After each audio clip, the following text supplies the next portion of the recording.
The silence in the room was a living thing, heavy and suffocating, smelling of old money and wilting lilies from the funeral 3 days prior.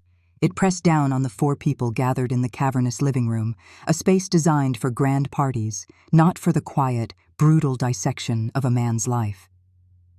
Elizabeth Thompson sat in her late husband's wingback chair, a small, bird-like woman swallowed by the worn leather. Her hands, knotted with age, rested in her lap, perfectly still. She hadn't said a word in over an hour. Across from her, on a love seat that cost more than a sensible car, her son Daniel bounced his knee, a nervous tick that betrayed the slick, confident veneer of his custom-tailored suit. He was a man who had been waiting his entire life for this day, for the moment his father's shadow would finally recede and the sun would shine on him. Beside him, his wife Chloe was a portrait of predatory stillness. Not a single blonde hair was out of place. Her sharp, manicured nails tapped a silent, impatient rhythm on her Hermes handbag. She wasn't just waiting, she was calculating. Her eyes darted around the room, past the imposing marble fireplace and the oil paintings of long-dead Thompsons, already mentally auctioning off the antiques and planning the new, minimalist decor that would erase every trace of her late father-in-law. Only Ava, their daughter, seemed to feel the weight of the occasion. She sat on a low ottoman beside her grandmother's chair, her young face etched with a genuine sadness that seemed alien in the room's atmosphere of greedy anticipation. She reached out and gently placed her hand over Elizabeth's, the cool, wrinkled skin a startling contrast to her own. Elizabeth's eyes, which had been fixed on a point in the middle distance, flickered down to their joined hands, and for a fleeting second, a warmth that was not sorrow touched her expression. The lawyer, a man named Hale, who was as gray and dry as his paperwork, cleared his throat for the 5th time. The sound was like gravel scraping against stone. "Well," he began, shuffling the thick vellum pages of Richard Thompson's last will and testament. "Everything seems to be in order. Richard was thorough." Daniel leaned forward, the mask of feigned grief slipping to reveal raw, undisguised impatience. "Let's get to it, Hale. We all know what it says. Just read the pertinent parts. The assets." Chloe shot him a look, a silent warning to maintain the facade, but her own posture was rigid with expectation. Hale nodded, adjusting his glasses. "Of course. I, Richard Sterling Thompson, being of sound mind and body." He droned on through the legal boilerplate, his voice a monotone that sucked the very air from the room. Elizabeth listened, her expression unchanging, as if hearing a story she already knew by heart. "And so, I bequeath my collection of antique timepieces to my dear friend, Mr. Abernathy. A donation of $250,000 to the Portland Historical Society." Chloe's perfectly sculpted eyebrow twitched. $250,000 thrown away on dusty relics. She exchanged a dark look with Daniel, who waved a dismissive hand, as if shooing away a fly. It was a pittance, an appetizer. The main course was the house, the portfolio, the generational wealth that was their birthright. "And finally," Hale said, pausing for dramatic effect that was utterly lost on him, "to my only son, Daniel Thompson, and his wife, Chloe Thompson, I bequeath the remainder of my estate. This includes all stocks, bonds, liquid assets, and all real and personal property, including the family home located at 14 Summit Drive, Portland, Oregon, and its entire contents." A visible wave of relief washed over Daniel. He let out a breath he didn't realize he'd been holding and sank back into the love seat, a triumphant, proprietary grin spreading across his face. He caught Chloe's eye, and she gave him a slow, satisfied blink. It was done. It was theirs. The kingdom was finally his. "Thank you, Richard," Chloe murmured, just loud enough for everyone to hear, a perfect performance of grateful humility. She was already picturing the cover of Architectural Digest. He was always so generous. Ava looked at her parents, a knot of unease tightening in her stomach. Their relief felt hollow, performative. She squeezed her grandmother's hand, but Elizabeth gave no response. She just continued to watch the lawyer, her gaze steady and unnervingly focused. Mr. Hale had not moved. He hadn't begun to pack his briefcase. He simply stared at the last page, his brow furrowed. The triumphant silence stretched, becoming awkward. "Is there something else, Hale?" Daniel asked, his voice laced with the condescension of a man who was now, for all intents and purposes, the lawyer's employer. Hale looked up, and for the first time, a flicker of something human, discomfort, perhaps even pity, crossed his professional face. "Yes, Daniel, there is. There is one codicil, an addendum, drafted and signed 5 years ago." The mood in the room shifted instantly. The air grew thick again, charged with a new, unpleasant electricity. "A codicil?" Chloe's voice was sharp. "What sort of codicil?" Hale took a slow, deliberate breath. He seemed to be choosing his words with immense care. "It pertains to the primary asset, the house." He looked directly at Daniel and Chloe. "The will states, and I quote, 'The beneficiaries, Daniel and Chloe Thompson, will also inherit the property's sole outstanding liability.'" He paused, letting the word hang in the air. "The mortgage." Daniel let out a short, barking laugh. It was a sound of genuine, arrogant amusement. "The mortgage? Hale, are you feeling all right? My father paid this house off before I was in college. He used to brag about it. Never owe another man a dime. That was his mantra." "I am aware of your father's philosophies," Hale said, his tone flat. "Nevertheless, the documentation is irrefutable." He slid a thick, freshly printed document across the polished mahogany table. It stopped just short of Chloe's handbag. "According to this, your father took out a new mortgage 5 years ago, a very substantial one, a private loan." Chloe's smile was gone, replaced by a thin, hard line. She didn't touch the paper. She stared at it as if it were a venomous snake. Daniel, however, leaned forward and snatched it up, his earlier confidence curdling into irritation. "This is absurd. It's a mistake. Some kind of clerical error." He scanned the first page, his eyes moving quickly. "I'll have my own people look at this. We'll have it cleared up in an hour." But as he kept reading, the color began to drain from his face. The cocky assurance evaporated, replaced by a sick, gray pallor. The paper trembled slightly in his hand. "Daniel?" Chloe's voice was a low hiss. "What is it?" He didn't answer. He just kept staring at the numbers, his mouth slightly agape. With a swift, angry movement, Chloe snatched the document from his grasp. Her eyes, trained by years of scrutinizing contracts and finding loopholes, devoured the text. The room was so quiet, you could hear the faint rustle of the page as she turned it. Ava watched her mother's face, a mask of disbelief hardening into one of pure, unadulterated fury. "My God," Chloe whispered. The whisper was more terrifying than a shout. She looked up from the page, her eyes blazing, but they didn't land on her husband. They locked onto the small, silent woman in the wingback chair. The temperature in the room plummeted. The lender wasn't a bank. There was no familiar logo, no Wells Fargo or Bank of America.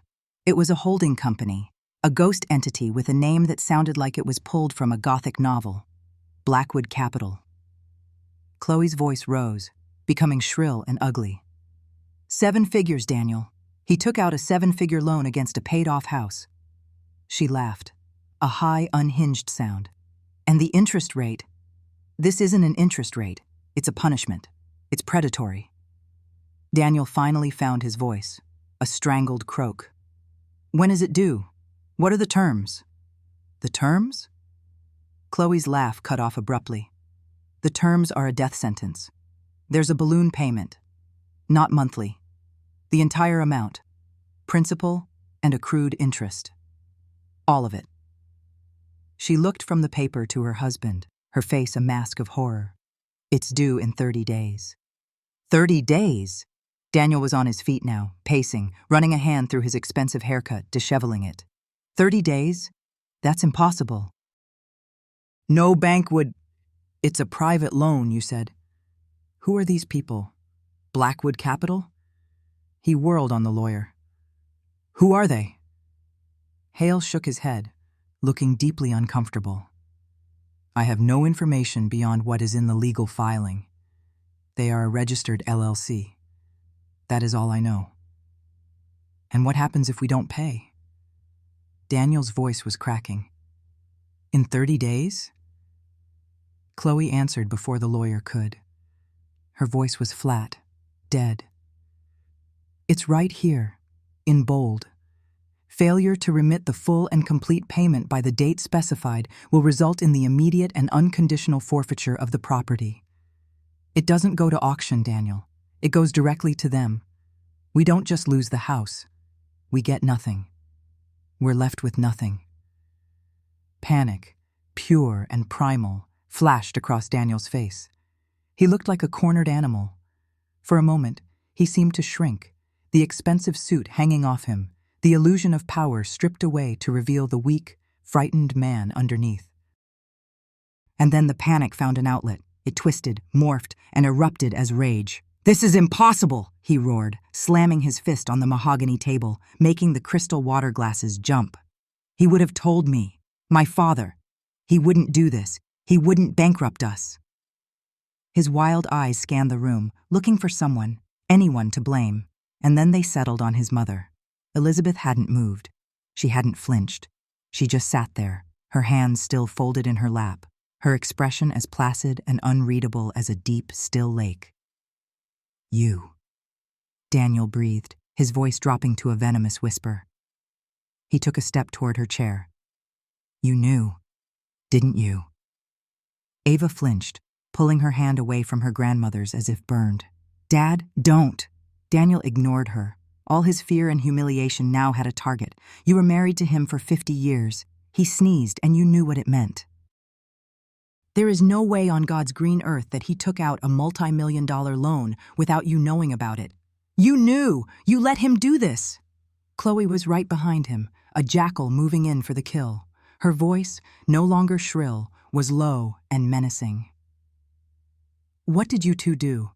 What kind of secret life were you living behind all this facade?" She gestured around the opulent room. "Was it gambling? Another woman? What hole did he dig, and why did you help him bury us in it?" The accusations hung in the air, ugly and sharp. They hammered against Elizabeth's silence, but none of them seemed to land. She didn't deny them. She didn't confirm them. She simply met her son's furious gaze, and then Chloe's, with that same unnerving stillness. There was no fear in her eyes, no guilt. There was nothing. And it was this nothingness, this absolute refusal to give them the reaction they craved, that fueled their fury into a white-hot inferno. "Say something, damn it!" Daniel yelled, his face inches from hers. "Admit it! You were in on it!" Ava was stunned into silence, looking back and forth between her furious, unraveling parents and her silent, stone-faced grandmother. The entire foundation of her world, the comfortable, wealthy, respectable Thompson family, was fracturing right in front of her eyes. She couldn't understand the numbers, the legal terms, but she understood the hate. It was a poison that had been simmering under the surface for years, and now the seal was broken. Mr. Hale, seeing the situation spiral completely out of his control, began to quickly pack his briefcase. "My work here is done," he said to no one in particular. "The documents are with you. I will see myself out." He practically fled the room, leaving the family to tear itself apart in the wreckage of Richard Thompson's last cruel joke. The moment the heavy front door clicked shut behind the lawyer, the last restraint vanished. The pretense of civility was incinerated. Chloe, no longer the grieving daughter-in-law, rounded on Elizabeth. Her face was a twisted mask of rage and entitlement. "You did this," she spat, her voice low and trembling with fury. "You and that monster. You sat here, in this house, living off his money, knowing this was waiting for us. You watched us walk in here today, expecting our inheritance, and you said nothing. Nothing." Daniel, still pacing like a caged wolf, chimed in, his voice thick with self-pity. My whole life, I worked to earn his respect, to be worthy of this, and he pulls this. He guts us from the grave. And you just let him." Elizabeth finally shifted in her chair. She looked from her son's contorted face to her daughter-in-law's. She still didn't speak. Her silence was no longer passive. It was a wall, a fortress, and they were breaking themselves against it. Chloe took a step closer, invading Elizabeth's personal space, her expensive perfume suddenly cloying and aggressive. "Well, the party's over, old woman. This is your fault, and you will pay for it." Her eyes narrowed. "We're selling everything that isn't nailed down to try and cover this. The art, the jewelry, your jewelry." The threat was clear. "And you," she said, her finger jabbing the air just inches from Elizabeth's face, "are going into a home." Ava gasped. "Mom!" Chloe ignored her, her focus entirely on the old woman who refused to crumble. "Not one of your fancy resort-style places either. We can't afford that anymore, thanks to you. No, you are going into the cheapest, state-funded facility we can find. The kind you see on the news. I want you to think about that. Shared rooms, Jell-O for dinner every night, one overworked nurse for the whole floor who won't even know your name. We'll check you in tomorrow."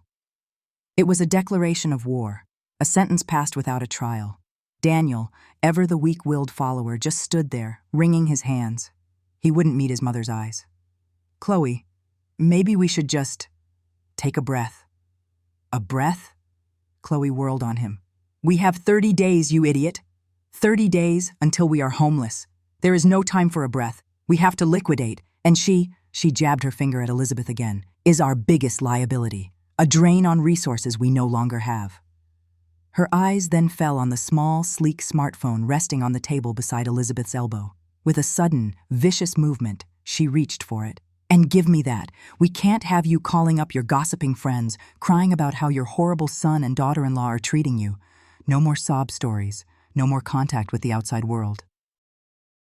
You are our problem now, and we will manage you." But before her manicured fingers could close around the phone, a different hand shot out, blocking her. It was Ava. She was on her feet, standing between her mother and her grandmother, a small but fierce protector. Her young face, so recently full of sorrow, was now flushed with an anger that mirrored her mother's, but was born of righteousness, not greed. "Stop it," Ava said, her voice shaking but firm. "Just stop. What is wrong with you?" Chloe glared at her daughter, genuinely shocked by the defiance. "Ava, I suggest you get out of my way right now." "No." Ava stood her ground, her arm protectively in front of Elizabeth. "Grandpa has been dead for 3 days. 3. Have either of you even asked her if she's okay? If she needs anything? All you can think about is the money. This house, it's disgusting." "You don't understand," Chloe snarled, trying to push past her. "This is adult business. This is about our survival. This is about decency," Ava shot back, her voice rising. "She is your mother, Dad. How can you just stand there and let Mom talk to her like this?" The battle lines were drawn, clear and deep. It was Daniel and Chloe on one side, driven by panic and greed, and Ava and Elizabeth on the other, bound by a sudden, desperate alliance. Daniel looked from his furious wife to his defiant daughter, his face a miserable portrait of indecision. He was torn between Chloe's terrifying aggression and his mother's unnerving, powerful silence. He opened his mouth, then closed it, utterly useless. And in that moment of chaos, as her family imploded around her, Elizabeth finally moved.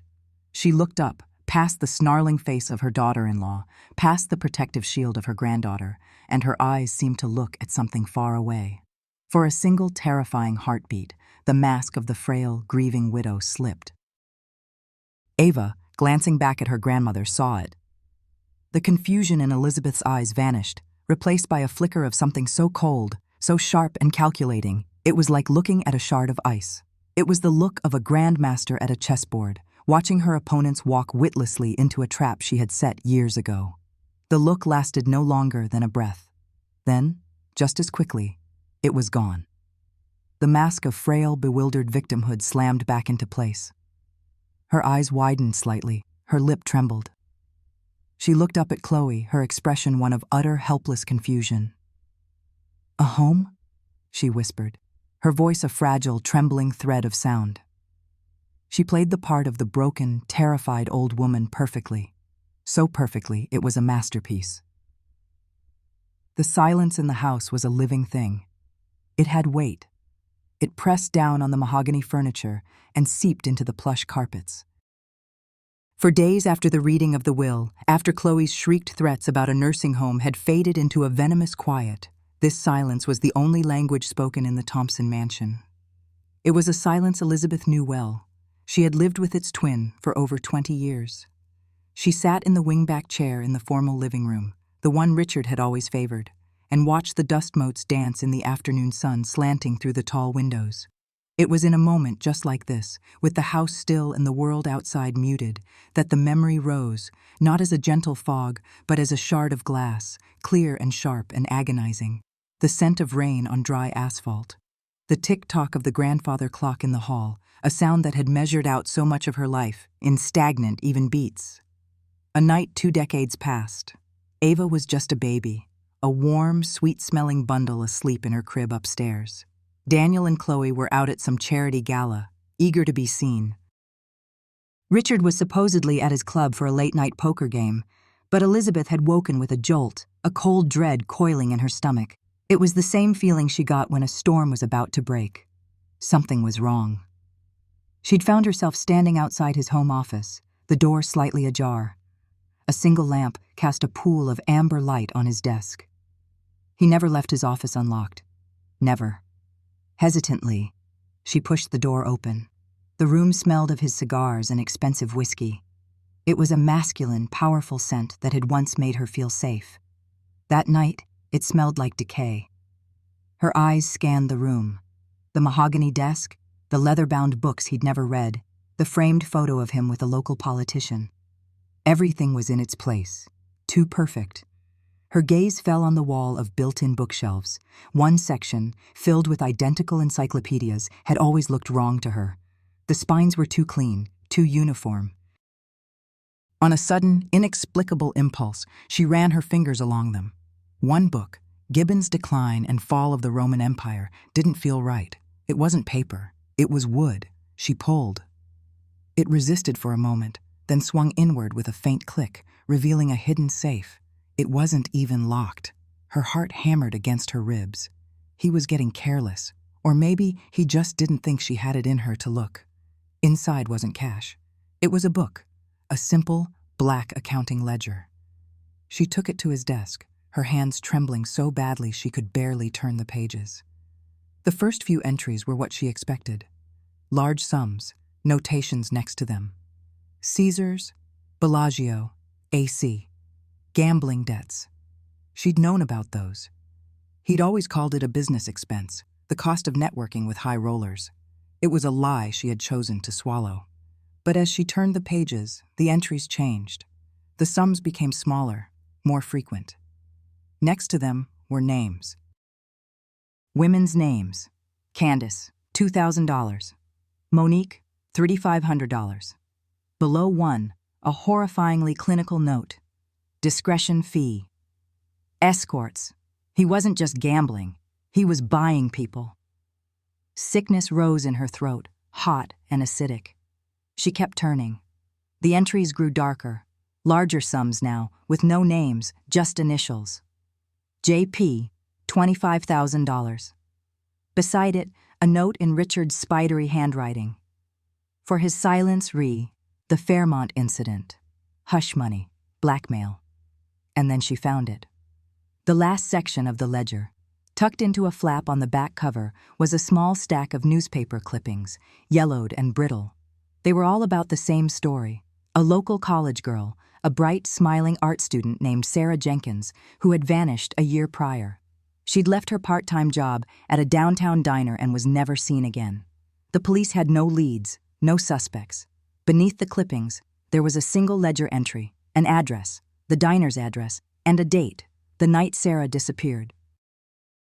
And next to it, a sum of money, $50,000 paid to an untraceable account, and one chilling word, disposal. The ledger slipped from her fingers and fell to the floor with a soft thud. The world tilted. The man she had married, the father of her son, the grandfather to her precious Ava, was a monster. The polished floorboards, the expensive art, the very air she breathed in that house, it was all paid for with filth and secrets and the life of a girl whose smiling face was now etched into her mind forever. She was still sitting there, staring into space, when she heard his key in the front door. She didn't move. He walked into the office, saw her face, saw the open safe, saw the ledger on the floor. He didn't look shocked. He didn't look angry. A slow smile spread across his face, a reptilian curving of his lips that didn't reach his cold, dead eyes. It was the most terrifying thing she had ever seen. "Find a little light reading, did we?" he asked, his voice smooth as silk. She found her voice, a ragged whisper. "Richard. Who was she?" "That girl." He picked up the ledger and placed it back in the safe, his movements unhurried, deliberate. An unfortunate business expense, a loose end that needed tidying. A loose end? She was a person, a child. He turned to face her fully, the smile gone, replaced by a flat, predatory stillness. "And you are my wife, and Daniel is my son. A son with a very promising career ahead of him, a career that relies heavily on my reputation, on my contacts, on the pristine image of the Thompson family." He took a step closer. "And little Ava, such a beautiful future she has. It would be a shame if something were to tarnish it. A scandal, perhaps. Grandfather's secrets coming to light. It would follow her everywhere. It would follow Daniel. It would ruin them." He stopped directly in front of her. He controlled everything. The bank accounts, the investments, the house. She had nothing. She was a fixture, an accessory he had acquired along with the expensive furniture. She was trapped. "You will say nothing," he said, his voice dropping to a low, menacing command. "You will continue to be the perfect wife. You will smile at the parties. You will host the dinners, and you will forget everything you saw tonight. Because if you don't, I will not hesitate to burn it all to the ground. And I will make sure Daniel and Ava are standing in the center of the fire when I do it." In that moment, looking into the void of her husband's eyes, something inside Elizabeth Thompson died. The love, the respect, the shared history, it all turned to ash. And in its place, a single cold seed was planted. It was not a seed of hope, but of vengeance. It was a plan that would take years, a plan that required patience she didn't know she possessed, and a cruelty she would have to learn. The very next day, she began her education. While Richard was at his business lunches, she would take the bus to the public library downtown. She sat in front of the humming beige computers in a quiet carrel, the smell of old paper and floor wax her only companion. She started with the basics. Introduction to corporate finance. Understanding private equity. Then she went deeper. She learned the language of the world Richard inhabited: shell corporations, offshore accounts, bearer bonds, asset concealment. She read articles in obscure financial journals and lurked on dark corners of the internet, forums where whispers of the criminal underworld met the cold, hard calculus of illicit finance. She became a ghost, a quiet, gray-haired woman in a library, invisible to the world, slowly, painstakingly forging the weapon that would one day bring down an empire. The sharp rap on the front door shattered the memory and yanked her back to 2025. The afternoon sun was lower now, casting long shadows across the living room.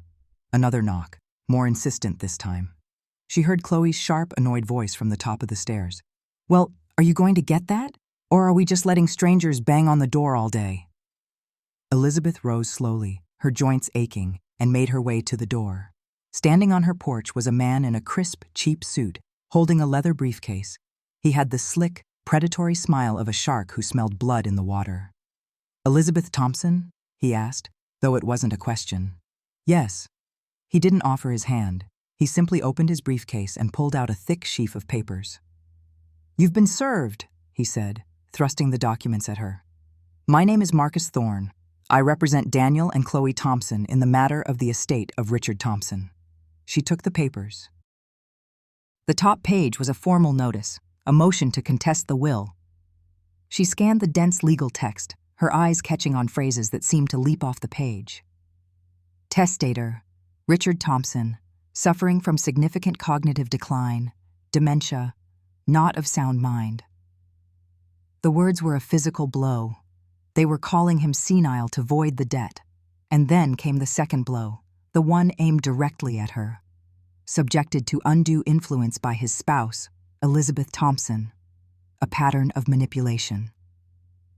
But it was the document underneath that made her blood run cold. Petition for emergency conservatorship. They were trying to have her declared legally incompetent.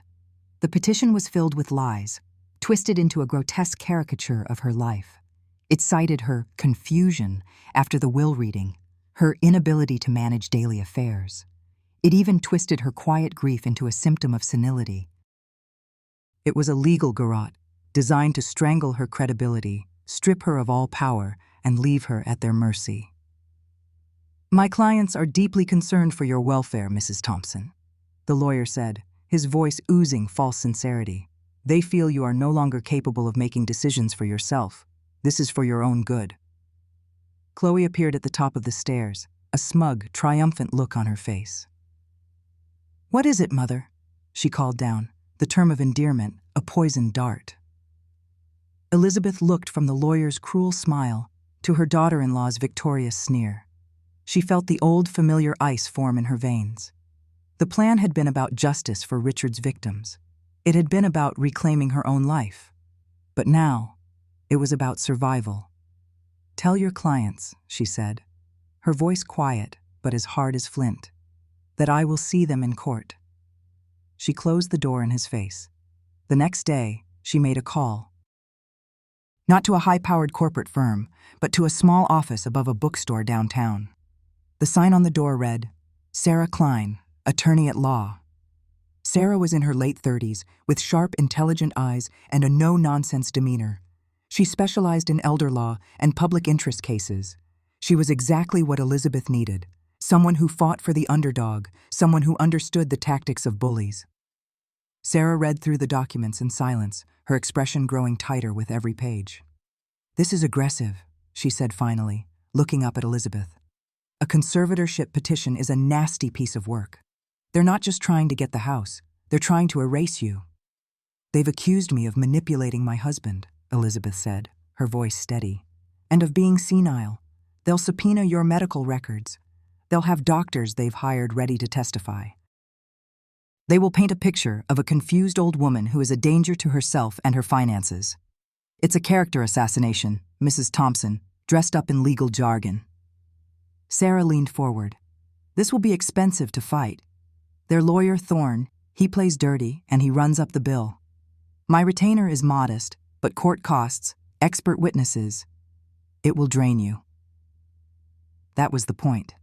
They knew she had limited, visible funds.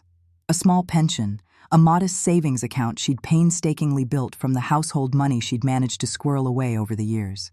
They wanted to bleed her dry before they even got to the main event. "I understand," Elizabeth said, "but I will not let them do this. I will not let them label me as something I am not." Sarah nodded slowly, a glint of respect in her eyes. "All right, Mrs. Thompson, let's fight." While the lawyers exchanged hostile letters, Ava was fighting her own battle. She refused to accept the narrative her parents were spinning. The grandmother she knew was sharp, witty, and more present than most people half her age. Senile. It was absurd. It was a lie. And it lit a fire in her.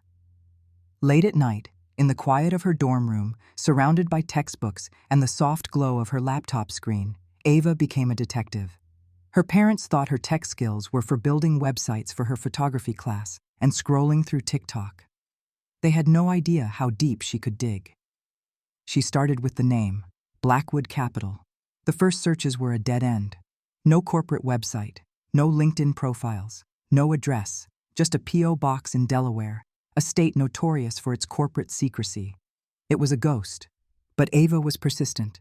She used her university's access to LexisNexis and other research databases, tools designed for law students and investigative journalists. She started tracing the name through corporate registration filings, following a tangled web of holding companies and registered agents. The trail led from Delaware to the Cayman Islands, then to Cyprus. It was a classic offshore maze, designed to be impenetrable. Frustrated, she shifted tactics. She moved to the darker corners of the web, the encrypted forums and message boards she knew from her cybersecurity classes. places where hackers, criminals, and conspiracy theorists traded information. She searched for the name Blackwood Capital, and this time she got a hit. It was a whisper, a single post on a forum dedicated to high-risk finance. The poster, anonymous, warned another user about a loan. "Steer clear," the post read. "Blackwood isn't a bank, it's a vulture. Ties to the old outfits. They don't send lawyers when you default. Organized crime. Loan sharks." A cold dread trickled down Ava's spine. This was more than a bad mortgage. This was dangerous. The next weekend, she drove home, her laptop in her bag. She found Elizabeth in the garden, tending to her roses. "Grandma," Ava began, her voice trembling slightly. "We need to talk. About Blackwood Capital." Elizabeth looked up from a rose bush she was pruning, her expression one of mild concern. "Oh? What about them, dear?" They sat at the kitchen table, Ava's laptop open between them. "I've been doing some research," Ava said, her words tumbling out in a rush. "They're not a real company. I mean, they are on paper, but they're a shell, a ghost. The money is routed through all these offshore accounts, and I found things online, people talking about them. They're connected to criminals, Grandma, loan sharks." She watched her grandmother's face, expecting to see fear, horror, confusion. Instead, Elizabeth's face registered a carefully constructed shock. She put a hand to her chest, her eyes wide. "Oh my heavens, Ava, are you sure?" "Criminals? I'm positive," Ava insisted, pointing to the screen. "Look at this. The way the corporate structure is layered. It's designed to hide the real owner. And this forum post, they're threatening people." Elizabeth leaned closer, squinting at the screen. She feigned distress perfectly. Her hand trembled slightly as she pointed to a term in the post. "What? What does that mean? Vulture Fund?" Ava explained it, her own fear mounting as she put words to the abstract threat. Elizabeth listened, her face a mask of dawning horror, and then she played her card. "You know," she said, her voice a near whisper, "it's so strange. Your grandfather, he used to be on the phone late at night sometimes, in his office. He'd use words like that, strange words I never understood." She paused, as if trying to recall something from a distant, foggy memory. "He mentioned, I think I overheard him say something about a digital ledger once. And a name. Something like the Serpent's Forum. Does that mean anything to you?" "Oh, I'm probably just confused. Your mother is right. My mind isn't what it used to be." It was a masterful performance. The feigned confusion, the self-deprecation, the casual dropping of bait. The Serpent's Forum, a name she had discovered herself years ago in her own research. A private, encrypted site where financiers of a certain flexibility exchanged information. She was giving Ava the key, disguised as a muddled memory. She was pointing the weapon she had forged in the exact direction it needed to fire. Ava's eyes lit up, her own fears momentarily forgotten in the thrill of a new lead. "The Serpent's Forum? No. I've never heard of it, but I can find it. Grandma, this could be it. This could be the proof we need to show that Grandpa was tricked, that he was the victim here, not you." Elizabeth reached across the table and patted her granddaughter's hand. "Oh, be careful, my dear," she said, her voice filled with manufactured worry. "It all sounds so dangerous." But her eyes, for a split second, held a different expression. Not fear, but the cold, calculating satisfaction of an architect watching her blueprint come to life. While Ava descended into the digital rabbit hole Elizabeth had prepared for her, Chloe launched her attack on a different front, the social front. Her Instagram and Facebook feeds, once a curated gallery of lavish vacations and designer handbags, transformed into a somber diary of a dutiful, worried daughter-in-law. She posted a photo of herself and Elizabeth from a few years ago, both of them smiling at a family birthday. The caption was a masterwork of passive aggression. Throwback to happier times. It's so hard to watch someone you love begin to fade. Please keep our family in your thoughts as we navigate this incredibly difficult time with my mother-in-law's health and the financial burdens left behind. #family first. #eldercare #difficult times. The comments poured in. Oh, Chloe, you are so strong. Sending prayers. Let us know if you need anything. Friends of the family, neighbors, members of their country club, they all saw the carefully crafted image of a saintly Chloe struggling to care for a senile and difficult matriarch. When Elizabeth went to her usual grocery store, the cashier, who had known her for years, spoke to her slowly, loudly, as if she were a child. "Did you find everything you were looking for, dear?" A neighbor she passed on her morning walk gave her a look of profound pity and scurried away. She was being isolated, painted as a pathetic creature, a burden. Chloe was turning the community against her, one sympathetic post at a time. Then came Daniel's turn. He came over on a Tuesday evening. He let himself in with his own key, a clear violation of the tense, unspoken truce. He found Elizabeth in the den, reading. He looked terrible. His eyes were red-rimmed. His expensive suit was rumpled. He looked like he hadn't slept in days. He was a good actor, but not as good as his mother. He didn't speak at first. He just stood in the doorway, his shoulders slumped. Then, he walked over and knelt on the floor beside her chair, a gesture of supplication he hadn't made since he was a boy. "Mom," he whispered, his voice cracking. He took her hand.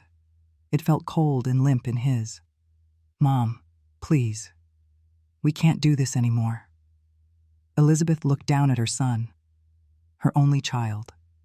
She saw the weakness in his face, the same weakness she had seen his entire life, the desperate need for approval, the fear of failure.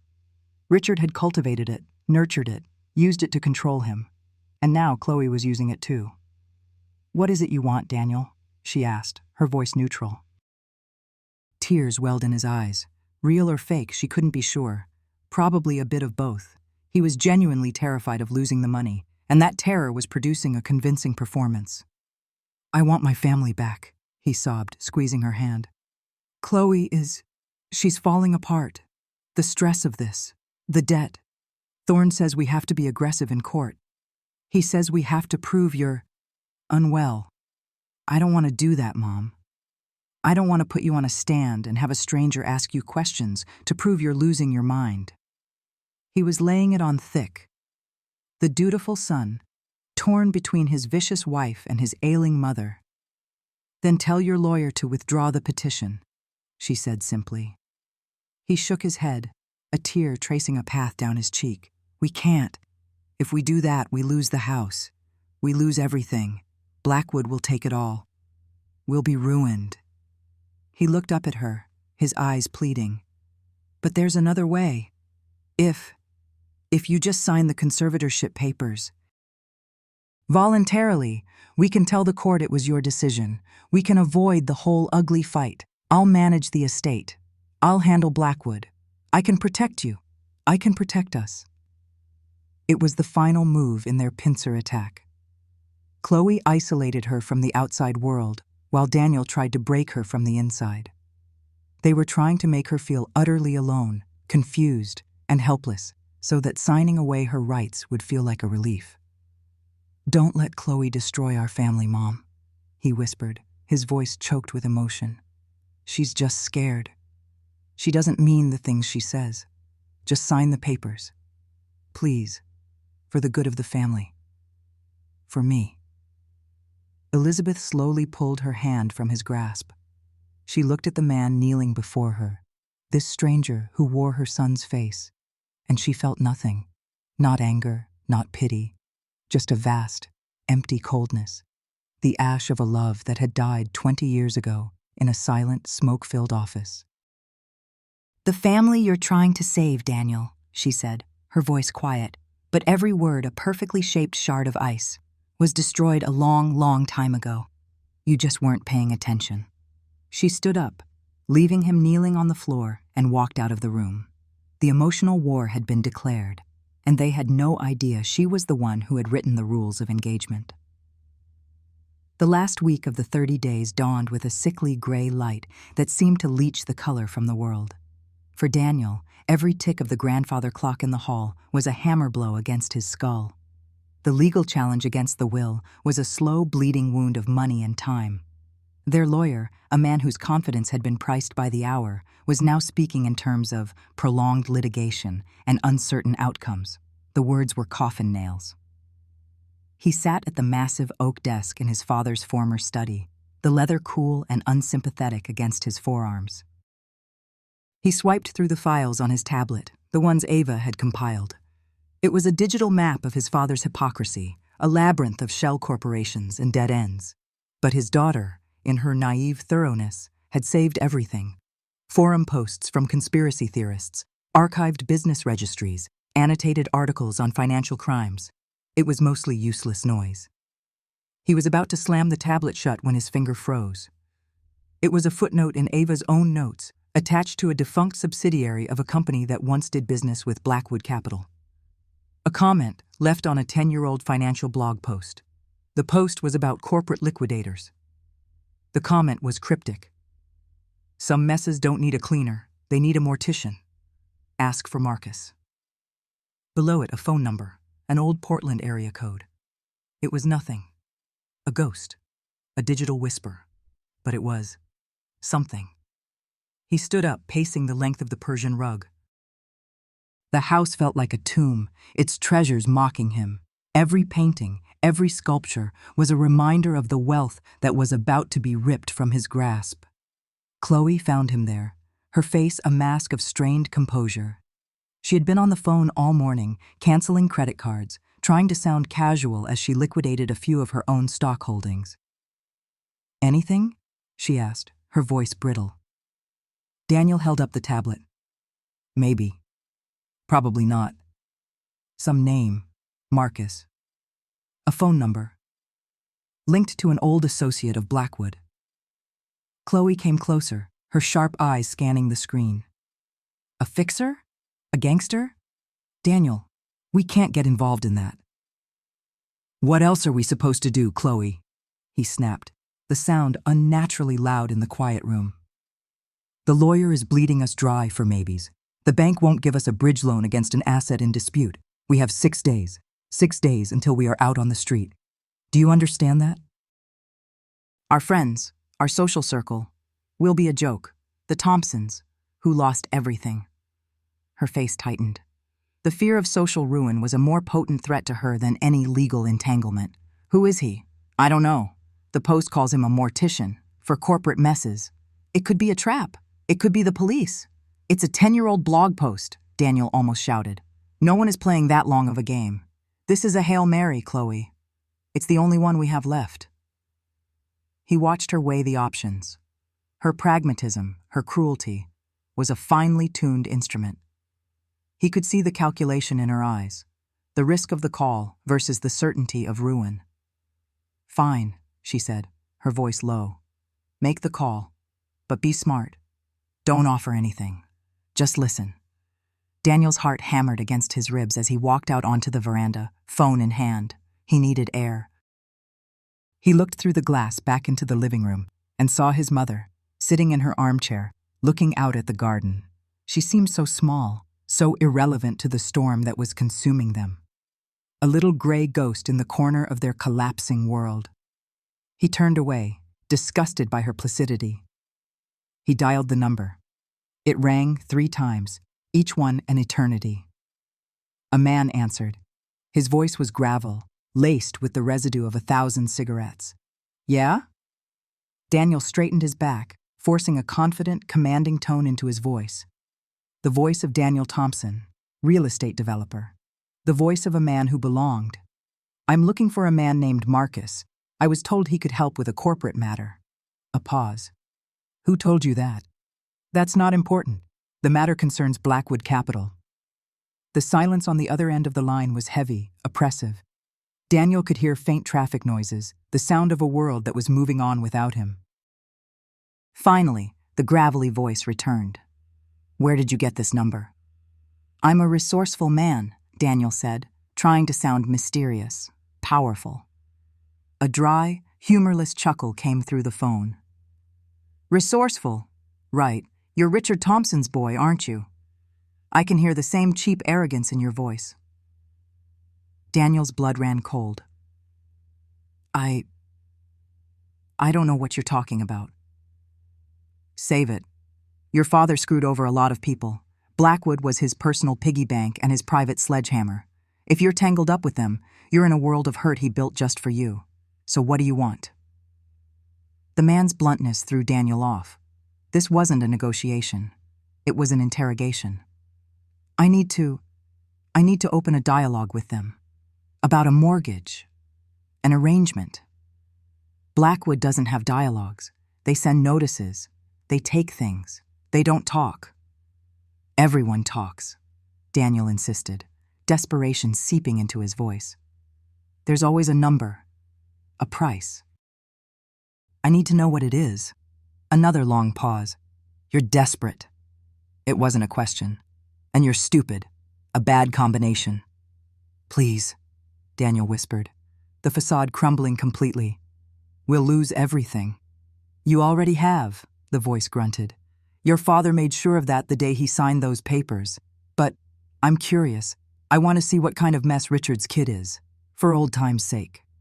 The man gave him an address, a numbered office in a sterile, low-rise building out by the airport. Tomorrow, 2 p.m., come alone, no lawyers. You bring your wife. I want to look at you both. The line went dead. Daniel stood on the veranda, the phone slick with sweat in his hand. He felt a sliver of hope, thin and sharp as a shard of glass. He had a meeting. He had a chance. Inside, Elizabeth watched him walk back into the house, saw the mixture of fear and relief on his face. She folded her hands in her lap. The bait was taken. The minnow was swimming eagerly toward the pike. Marcus owed her nothing but a debt of vengeance against the man who had ruined him 2 decades ago, a man whose son was about to pay the price. The office was aggressively bland. Gray carpet, beige walls, a single generic abstract painting that looked like it had been purchased by the pound. The air smelled of industrial cleaner and stale coffee. There was a cheap metal desk and 3 chairs. The window looked out onto a parking lot and the perpetually overcast Oregon sky. It was a room designed to be forgotten, a place where messy things could be discussed without leaving a trace. Daniel and Chloe sat on one side of the desk, their backs ramrod straight. Chloe had worn a severe navy blue pantsuit, an armor of professionalism. Daniel just looked pale, his expensive suit seeming to hang off him. The door opened and Marcus walked in. He was older than his voice suggested, maybe late 60s, with a face like a crumpled road map and weary, intelligent eyes that missed nothing. He wasn't wearing a suit, just a worn corduroy jacket and slacks. He looked less like a fixer and more like a retired community college professor. He didn't offer a hand, just sat down heavily in the chair opposite them. He took out a pack of unfiltered cigarettes and a Zippo lighter, placing them on the desk with a metallic click. He didn't light one. He just looked at them, letting the silence stretch. So, Marcus said, his voice just as gravelly as it was on the phone. This is Richard Thompson's legacy. A scared developer and a woman who looks like she'd poison a dog for a better parking spot. Chloe bristled. We are not here to be insulted. We are here to find a solution. Marcus almost smiled. It was a grim, unpleasant sight. There is no solution. I told you. Blackwood isn't a bank. It's a conclusion. I'm just here to watch the ending. Daniel leaned forward, his hands clasped on the desk. Look, we understand my father was a complex man. He had arrangements. We believe this mortgage is part of that, a misunderstanding. We want to make it right. We can arrange a payment plan. We have other assets we can... Stop, Marcus said, holding up a hand. The word cut through Daniel's babbling like a knife. You have nothing.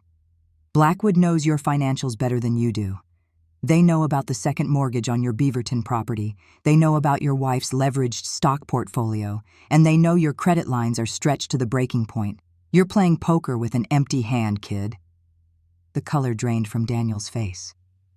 Chloe's composure cracked, a fine hairline fracture of fear appearing in her eyes. What do they want? Daniel stammered. They want the house, Marcus said flatly. That's it. That's the deal. On the 30th day, the title transfers. No fuss, no negotiations. They have already priced out the demolition. Demolition. Chloe's voice was a shocked whisper. That house is a landmark. It's worth millions. It's worth more to them as a hole in the ground, Marcus said, shrugging. A message. Your father built a monument to his ego. They're going to tear it down, and you're going to hand them the keys. Panic, pure and undiluted, finally broke through. Daniel's slick veneer melted away, revealing the terrified, weak man beneath. There has to be another way. There has to be something we can do. Marcus leaned back, his eyes narrowing. He was baiting the hook now. There is no legal way. The will is ironclad. The debt is real. They have you. Chloe saw the opening he'd left. Her mind, sharp and ruthless, immediately went to the illegal. So what about the other ways? She asked, her voice low and conspiratorial. Marcus just looked at her, his expression unreadable. Daniel, catching her drift, jumped in. The house. The title is tied to us, but the occupancy isn't. My mother. Elizabeth. She lives there. She's the complication. The old lady, Marcus grunted, as if just remembering her. Right. What about her? This was it. The point of no return. Chloe leaned forward, her voice dropping to a near whisper, a venomous hiss of confidentiality. The hidden microphones in the wall-mounted clock and the smoke detector picked up every single word. She's not well, Chloe began, her face a perfect mask of feigned concern. She's getting old, forgetful, confused. Richard. He protected her, hid the extent of it. But since he's been gone, it's gotten worse. Daniel nodded eagerly, picking up the thread. The doctors are worried. We've been talking to them. They think she needs professional care. For her own safety. We're considering options, power of attorney. A conservatorship. He stumbled over the words, making it sound like a painful, reluctant duty. If we had control of her affairs, we could act in her best interest. We could streamline the estate. Marcus remained silent, his gaze fixed on them. He was a stone wall, forcing them to keep talking, to fill the silence with the ugliness of their plan. Chloe, emboldened by his silence, laid it all out. Her voice was cold, precise, clinical. We can get the medical reports we need. Dr. Albright has been our family physician for years. He's sympathetic. He understands how difficult this is for us. A few evaluations, a documented pattern of cognitive decline. It's just paperwork. And it's not even a lie, Daniel added, his voice gaining a sickening layer of self-righteousness. She's losing things, misplacing them. Chloe's pearl necklace went missing last week. We think she might have taken it, hidden it. It's a symptom. Kleptomania, they call it. It happens with dementia. Chloe shot him a sharp look. He was overacting. She took back control. The point is, she cannot manage on her own. She needs to be in a facility, a state facility if necessary, a secure one. Once she is settled and we have legal guardianship, we become the sole executors of the estate in practice. We can then negotiate with Blackwood from a position of strength. Or better yet, she paused, looking from Daniel to Marcus. We sell the house, quickly, to a private buyer, a cash offer. We pay off Blackwood's loan, and we walk away with the remainder. It would be substantial, enough to start over, somewhere else. She sat back, a faint, triumphant sheen in her eyes. She had laid her cards on the table. It was a monstrous plan built on lies, betrayal, and the complete destruction of an old woman's life. But in the sterile, gray office, it sounded to her like a brilliant, logical strategy. Daniel looked at Marcus, his face pleading. You see? It's a clean solution. Blackwood gets their money. My mother gets the care she needs. Everyone wins. Marcus stared at them for a long, silent moment. The weight of their confession hung in the air, thick and toxic. He slowly picked up his pack of cigarettes, tapping one out. You're not like your father, he said quietly, looking at Daniel. He was a monster, but he had guts. You're just a grub. And you, he said, his eyes shifting to Chloe, "are a snake." He stood up, pocketing the cigarettes. "I'll make some calls. I'll tell them what you've proposed." He walked to the door, then paused, his hand on the knob. "Don't get your hopes up." He left, closing the door softly behind him. Daniel and Chloe sat alone in the silent gray room, the echo of their own depravity, their only company. They didn't feel shame. They felt the first, thrilling flush of hope. They believed they had found their way out. The conference room at the law firm was a cathedral of corporate power. A long, gleaming mahogany table reflected the stormy sky outside. Daniel and Chloe sat on one side, flanked by their lawyer, a man named Peterson, who now looked deeply uncomfortable. He had argued against this final mediation, calling it irregular, but Blackwood's summons had been non-negotiable. Daniel and Chloe had insisted, convinced their plan was about to be accepted. Across the table, Elizabeth sat alone. She looked smaller than ever in the oversized leather chair, a study in quiet vulnerability. She wore a simple gray dress, her hands resting in her lap. She had not said a word, her gaze fixed on the rain-streaked window. The door opened, and a woman entered. She was tall and severe, dressed in a charcoal gray suit that was so sharply tailored it looked like it could cut glass. Her hair was pulled back in a tight, merciless chignon. She carried a slim leather portfolio. "Good afternoon," she said, her voice as cold and sterile as a surgical suite. "I am the administrator for Blackwood Capital. You may call me Ms. Varga." She didn't sit. She stood at the head of the table, a position of ultimate authority. She placed her portfolio down and opened it. "We are here to finalize the disposition of the Thompson estate," she announced, her eyes sweeping over Daniel and Chloe with utter disinterest. "My clients prefer clarity. They find it efficient." She took out a small, sleek digital audio player and placed it in the center of the table. "Before we proceed, there is the matter of a recent unsanctioned proposal. My clients believe all parties should be privy to the details." She pressed a button. The room filled with Chloe's voice, low and conspiratorial. "She's not well. She's getting old. Forgetful. Confused." Daniel went white. Chloe's hand flew to her mouth, a gesture of pure shock. Peterson, their lawyer, stared at the audio player as if it were a live grenade. The recording continued, every horrific word laid bare. Daniel's pathetic justifications, Chloe's clinical plan to forge medical documents, the lie about the stolen pearls, the talk of a state facility, the plot to seize the house, sell it, and flee with the money. When the recording ended, the silence in the room was absolute, broken only by the sound of Chloe's ragged breathing. Peterson slowly, deliberately, stood up. He closed his briefcase with a soft, final snap. He looked at Daniel and Chloe, his face a mask of professional disgust. "I can no longer represent you," he said, his voice level and cold.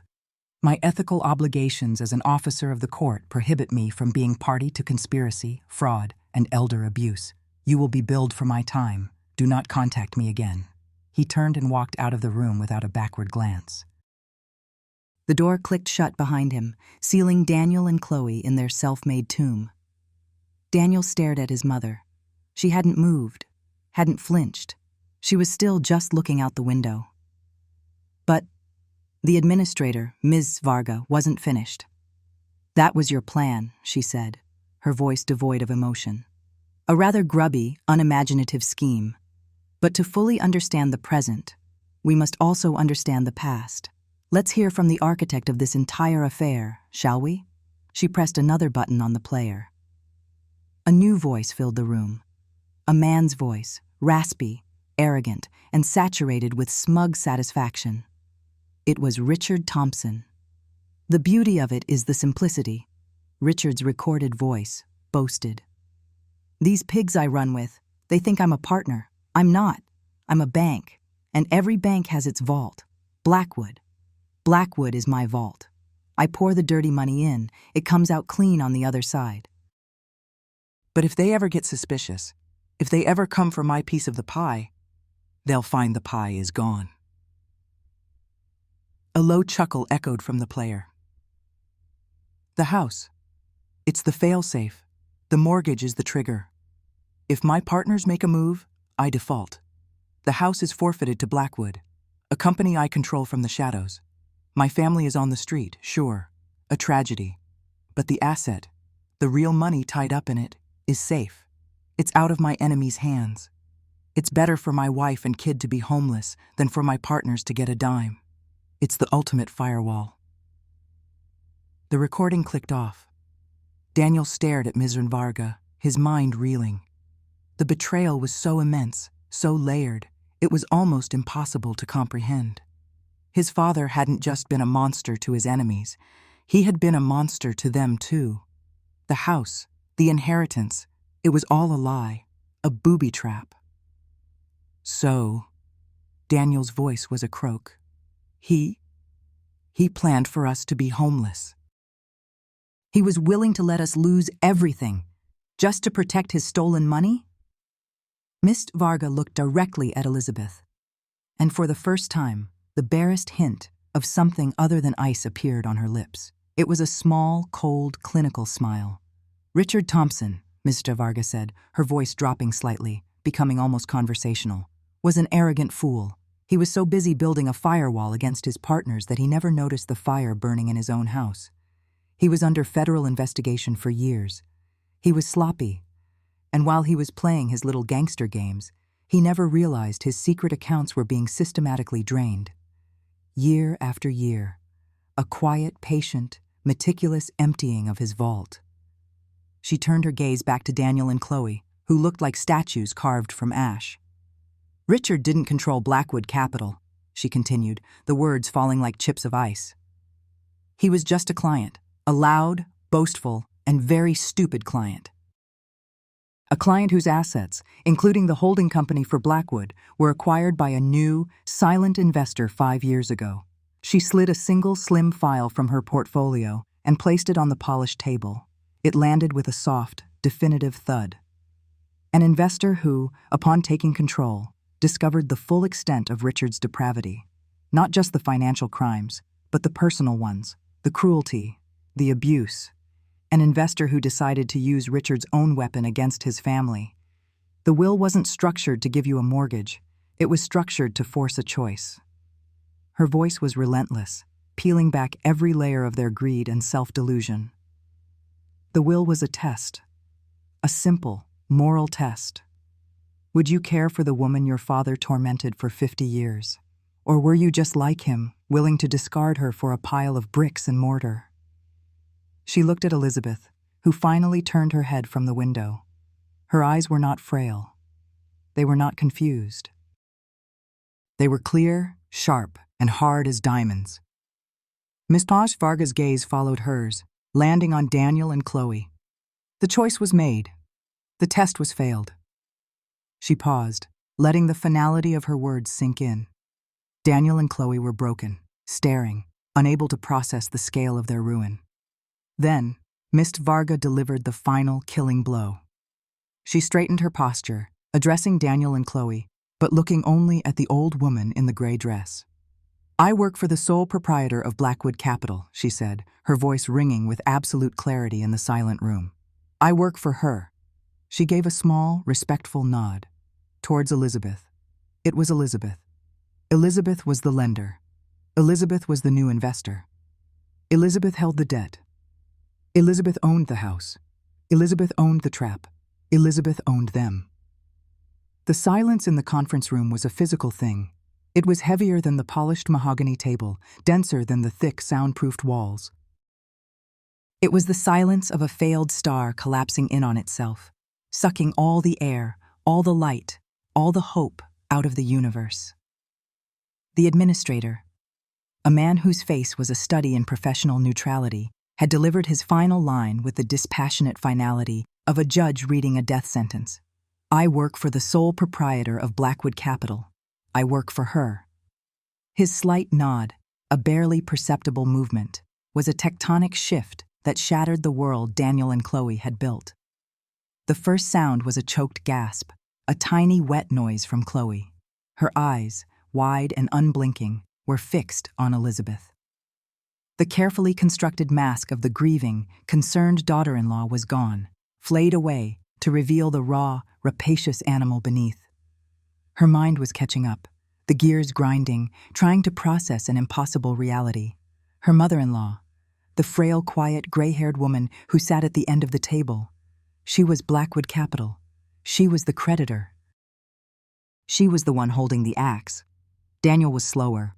His mind, always less nimble than his wife's, was still reeling from the revelation about his father.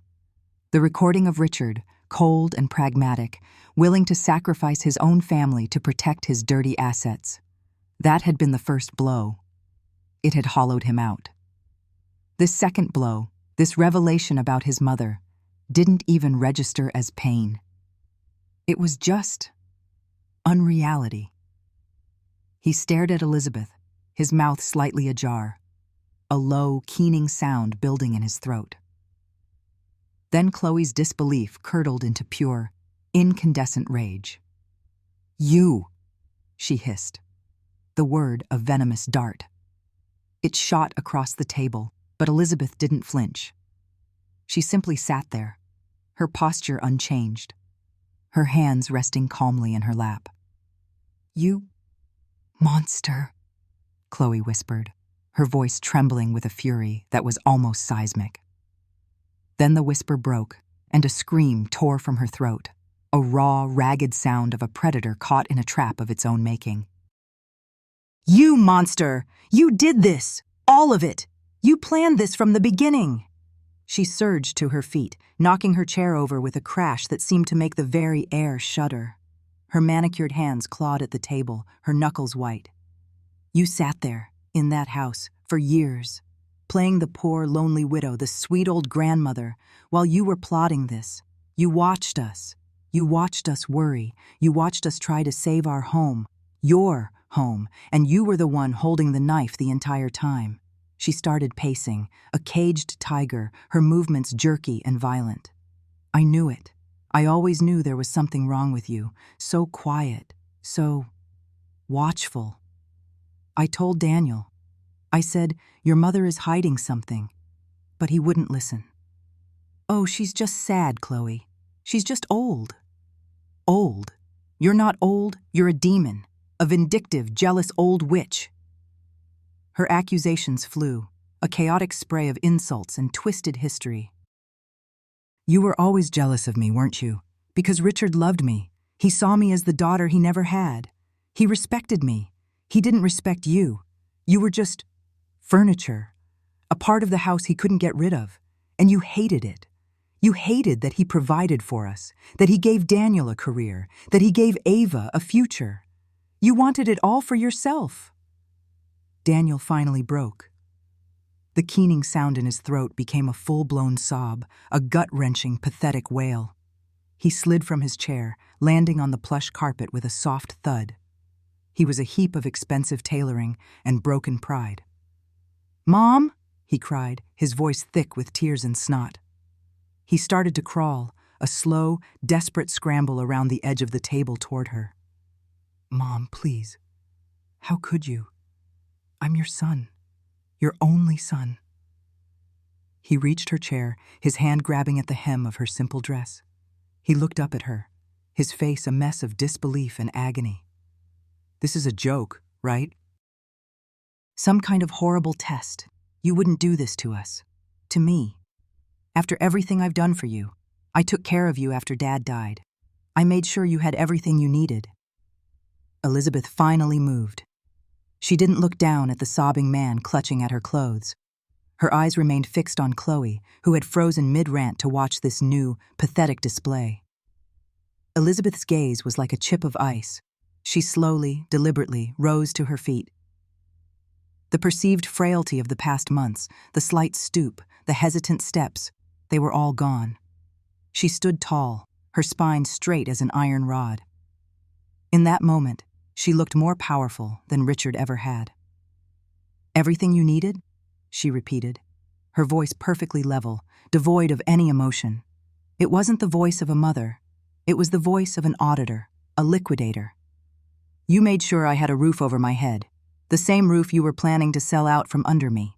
You made sure I had food to eat. The same food you held over my head like a threat. You gave me nothing. She took a step away from Daniel, who flinched back as if she'd struck him. She walked to the table where her handbag rested.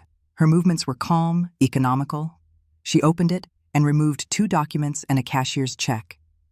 She walked back to the center of the table and placed them down, sliding them across the polished wood toward the space between her son and daughter-in-law. Chloe stared at the papers.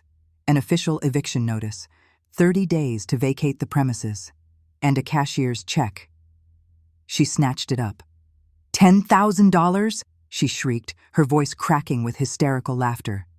$10,000? Is this a joke? After 30 years? This is what you think we're worth? It's not what you're worth, Elizabeth said, her voice still unnervingly calm. It's a severance package for your contribution to the family business, which as of today is dissolved. She paused, letting the corporate coldness of the words sink in. And consider it a refund.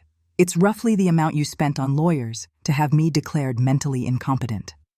I felt it was only fair to reimburse you for your failed investment. That was the final trigger. The insult was too precise, too personal. With a primal scream of pure hatred, Chloe lunged. She vaulted over the corner of the table, her hands outstretched like claws, aiming for Elizabeth's face. "I'll kill you!" She never made it. At the exact moment she launched herself, the conference room door swung open. 2 uniformed police officers stepped inside, their presence immediately sucking the chaotic energy out of the room. They were followed by a plainclothes detective, a woman with tired eyes who took in the scene in a single sweeping glance. The overturned chair, the sobbing man on the floor, the woman mid-lunge, and the old woman standing unshaken, watching it all with cold composure. The administrator, who had remained silent by the door, spoke calmly. "Officers, that's her, Chloe Thompson. The recording I forwarded to your department details her conspiracy, along with her husband, Daniel Thompson, to commit wire fraud, insurance fraud, and felony elder abuse." Chloe froze, her body contorted in an awkward, aggressive stance. Her head whipped around to face the police. The color drained from her face, replaced by a pasty, sickly white. Daniel stopped sobbing, his head lifting from the floor, his eyes wide with a new, more primal fear. You called the police?" he stammered, looking at his mother. "I didn't have to," Elizabeth replied. "Your own words did." The officers moved with professional efficiency, one step toward Chloe, his voice calm but firm. "Ma'am, I need you to put your hands behind your back." "No, this is a mistake. It's a family matter," Chloe babbled, backing away. "She's lying. She's a manipulative old crone who's trying to steal our money." The officer's face didn't change. He simply took another step, his partner moving to cut off her path.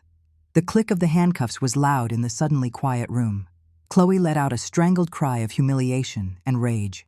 The second officer helped a limp, unresisting Daniel to his feet. He didn't fight. He didn't speak. He just stared at his mother, his face a mask of utter ruin. The slick real estate developer was gone. The entitled son was gone. All that was left was a broken, middle-aged man who had just lost everything. As they were escorted out, a stunned and humiliated couple being read their Miranda rights, Chloe found her voice one last time. "You will regret this, Elizabeth. You'll die alone in that big, empty house. You hear me? Alone." The door closed behind them, cutting off her final curse. The silence that returned was different. It was clean, empty. The female detective walked over to Elizabeth. "Mrs. Thompson, I'm Detective Harding. We have everything we need to press charges based on that recording. It was quite thorough." Elizabeth met her gaze. Her hand did not tremble as she reached back into her handbag and pulled out a small, slim hard drive. She held it out to the detective. "I believe this will also be of interest to you," she said. Her voice was steady, but for the first time, a flicker of something ancient and weary passed through her eyes. "It contains the full confession of my late husband, Richard Thompson. It details his financial crimes, his associates, and evidence pertaining to the disappearance of a university student named Sarah Jenkins 20 years ago. Detective Harding took the drive, her professional demeanor momentarily shifting to one of profound gravity. She looked from the small piece of plastic in her hand to the composed old woman in front of her. She understood, in that moment, that she was not just looking at a victim, she was looking at the architect of a justice long, long overdue. "Thank you, Mrs. Thompson," she said softly. "We'll take it from here." As the detective and the administrator left, Elizabeth stood alone in the center of the room. She didn't look at the overturned chair or the spot on the floor where her son had knelt. She simply stood there, breathing in the clean, quiet air. Justice, cold and absolute, had finally been served. The seasons turned. The scandal that had erupted around the Thompson name bloomed and then faded from the headlines, replaced by newer, fresher tragedies. The legal proceedings against Daniel and Chloe were swift and brutal, the recording serving as an irrefutable confession. They were convicted, their sentences reflecting the cold, premeditated nature of their crimes. The empire Richard Thompson had built, and that his son had so desperately tried to cling to, was now nothing but a public record of shame. A few months after it all ended, the vast mansion on the hill stood silent. The opulent furniture was gone, sold off, or given away. The rich carpets had been rolled up, revealing pale, untouched hardwood beneath. The walls were bare, marked by the faint outlines of paintings that had hung there for decades. The house was a hollowed-out skeleton, echoing with every footstep, with every breath. In the cavernous living room, surrounded by cardboard boxes filled with the few personal mementos she had chosen to keep, Elizabeth stood with Ava. Ava had been a silent witness to the fallout. She'd attended the trial, listening to the horrifying details of her parents' plot. She had visited her grandmother, sat with her in quiet companionship, and slowly, piece by piece, Elizabeth had told her everything, the whole story. The story of Richard's monstrousness, of the gilded cage he'd built, and of the 20-year plan for its demolition. Now, Ava looked at her grandmother with a complex cocktail of emotions churning inside her. There was awe, a profound respect for the woman's resilience and brilliant, ruthless strategy. There was a deep sadness for the life Elizabeth had been forced to live. And beneath it all, there was a sliver of fear. A primal, childlike fear of a woman who could so completely and utterly destroy her own family to achieve her ends, even if those ends were just. "What will you do now, Grandma?" Ava asked, her voice soft in the echoing space. The question hung in the air, heavy with unspoken meaning. "What do you do after the war is over?" Elizabeth turned from the large picture window, where she'd been watching the sun begin its slow descent. A smile touched her lips. It wasn't the tight, polite smile Ava had grown up with. It was a genuine, tired, and deeply peaceful smile. "Well," she said, her voice lighter than Ava had ever heard it, "the first thing I'm going to do is burn this house to the ground." Ava's eyes widened in alarm. Elizabeth chuckled, a real, throaty sound. "Metaphorically, my dear. Metaphorically." She gestured around at the empty room. "This was never a home, Ava. It was a prison. A beautifully decorated, very expensive prison, but a prison nonetheless. Richard built it to show off his success, but all it ever held was secrets and pain. I'm selling it. The closing is next week." "You're selling it?" Ava asked, surprised. "But where will you live?" "Somewhere smaller," Elizabeth said. "Somewhere quiet. Somewhere that doesn't have ghosts in every corner." She walked over to a box and pulled out a thick manila folder. "The money. It was never about the money for me. It was about taking back control. This fortune was built on misery, on Richard's crimes. I can't live on it. It would be like drinking poison every day." She paused, her expression turning serious. "So, the money is going into a trust, a foundation dedicated to helping victims of the kind of men Richard was. People who are trapped, who have no resources, who think there's no way out, especially for the victims of cold cases, like that poor girl, Sarah Jenkins. Her family never got answers. Maybe this can provide some kind of justice for others like her." She fell silent, lost in thought for a moment. This wasn't just revenge anymore. It was restitution, a way to build something good from the ashes of something so evil. Then she held the folder out to Ava. "This, however, is for you," she said. Ava took it, her brow furrowed in confusion. She opened the clasp and slid out the documents inside. Her breath caught in her throat. It was the deed to a brand new condominium in a modern building downtown, just a few blocks from her university campus. The property was listed as fully paid for, no mortgage, no liens. It was clean. She looked up at her grandmother, her eyes shining with unshed tears. "Grandma, I can't take this." "Of course you can," Elizabeth said firmly, her hand closing over Ava's. "This isn't his money. This isn't the poisoned inheritance he left for your father. I set this aside years ago, from a small inheritance my own mother left me. I invested it carefully. It's the only clean money this family has seen in 50 years. It's yours." She looked directly into Ava's eyes, her gaze full of a fierce, protective love. "This is your inheritance, Ava. Not a house of secrets, not a name tainted by crime. A foundation, a place to start, completely on your own terms. I spent my entire adult life living under the shadow of a broken, cruel man. Your father spent his life trying to win the approval of that same man. That legacy of lies ends now. It ends with you." She squeezed Ava's hand. "Build your own life, a good one. Fill it with truth and kindness. Build it on a foundation of your own making, not on the crumbling secrets of broken men. Do you understand?" Ava could only nod, a tear finally tracing a path down her cheek. It wasn't a tear of sadness, but of overwhelming gratitude and release. She wasn't just being given a condo, she was being given permission to be free, free from the Thompson name, free from the weight of her parents' sins, free from the ghost of her grandfather. As the sun finally dipped below the horizon, it cast long, dramatic shadows through the empty rooms of the mansion.